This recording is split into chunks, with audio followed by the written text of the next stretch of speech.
America's Republican politicians complain that entitlements, by which they mean pensions and medical care, are leading the country to bankruptcy even as they fatten the spending on the Pentagon, which now takes 12% of the overall budget. And it should be noted that while workers contribute to the social programs during all their years of employment, the money that goes to the military comes straight out of the pockets of taxpayers before being wasted in ways that scarcely benefit the average citizen, unless one seriously thinks that folks over in Syria, Iran and Afghanistan actually do threaten the survival of the United States of America. I was in a Virginia supermarket the other day checking out when the woman behind the cash register in a perky voice asked me, "Will you give $5 to support our troops?" I responded, "No. Our troops already get way too much of our money." She replied, That's a funny joke," and I said, "It's not a joke." Her face dropped and she signaled to her boss over in customer service and asked her to take over, saying that I had been rude. If there is any group in the United States that exceeds the sheer greed of our politicians, it is the military, which believes itself to be entitled, as a consequence of its role in the global war on terror. I am a veteran who began service in a largely drafty army in which we were paid $21 a day once a month, as the old World War II song goes. When we got out, the GI Bill gave us $175 a month to go back to college, which did not cover much. What has government do? Marianne. Rothbard best price, $6.43, buy new $6.50, as of 2:45 Eastern Daylight Saving Time. Details: today's United States has 2,083,000 soldiers, sailors, Marines and airmen on active duty plus reserves. Now that the military is an all-volunteer rather than a conscript force, it is understandable that pay and benefits should be close to or equivalent to civilian pay scales. Currently, a sergeant first class with 10 years in service gets paid $3,968 a month. A captain with 10 years gets $6,271.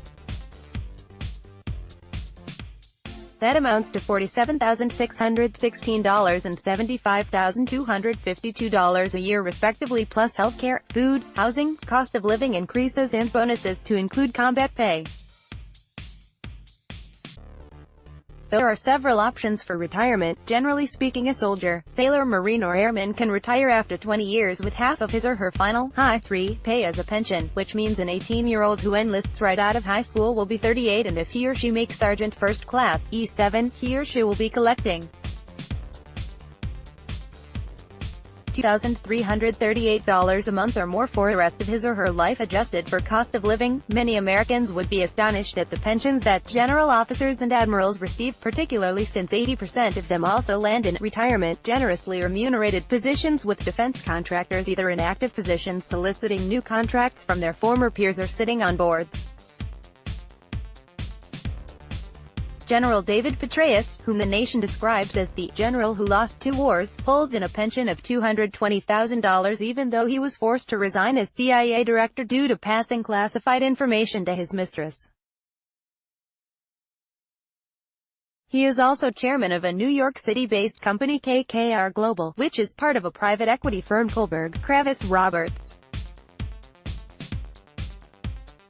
He reportedly is paid in 6 figures plus bonuses for overseeing the Institute's thought leadership platform focused on geopolitical and macroeconomic trends, as well as environmental, social, and governance issues. It apparently is difficult to take money away from general and flag officers. An Air Force 4-star general named Arthur Litch was reduced in rank to a 2-star in 2017 after he was found guilty of having raped a lower-ranking woman officer. His pension went down from $216,000 to $156,000 due to the reduction. Normally, however, America's 1,000 general and flag officers can look forward to comfortable retirements. But on top of that rather generous bit of cash, there are the considerable other benefits, as the old recruiting sergeants would put it, the bennies. Military retirees can receive full tuition and expenses at a college or technical school if they choose to go back to school. This is why one sees so many ads for online universities on television. They are trolling for soldier dollars knowing that it's free money. The retiree will also have access to heavily subsidized medical care for him or herself plus family.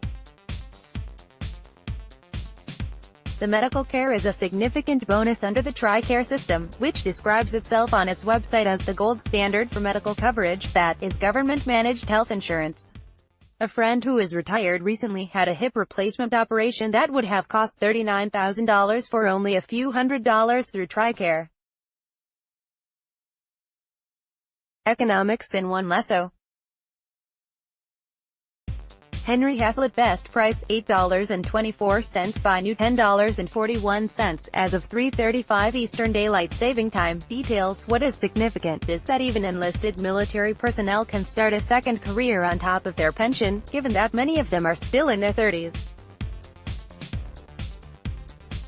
Some that have security clearances can jump into highly paid jobs with defense contractors immediately, while others also find places in the bureaucracy with the Department of Homeland Security. Working for the government twice is called double dipping. Some would argue that military personnel deserve what they get because the jobs are by their very nature dangerous, sometimes fatal. Indeed, the number of maimed and PTSD-afflicted soldiers returning from the endless wars is a national tragedy, and caring for them should be a top priority. But the truth is that only a very small fraction, by some estimates far less than 20% of Army and Marine personnel in so-called combat arms, ever are in danger. Air Force and Navy personnel rarely experience combat at all apart from bombing targets far below or launching cruise missiles against Syrians. It is true that given the volatile nature of war against insurgents in places like Afghanistan, many soldiers in support roles can come under fire, but it is far from normal, and most men and women in service never experience a gun fired in anger. Some numbers crunchers in the Pentagon have already raised the alarm that the current pay, benefits and retirement levels for military personnel is unsustainable if the United States continues its worldwide mission against terrorists and allegedly rogue regimes. And it is also unsustainable if the U.S.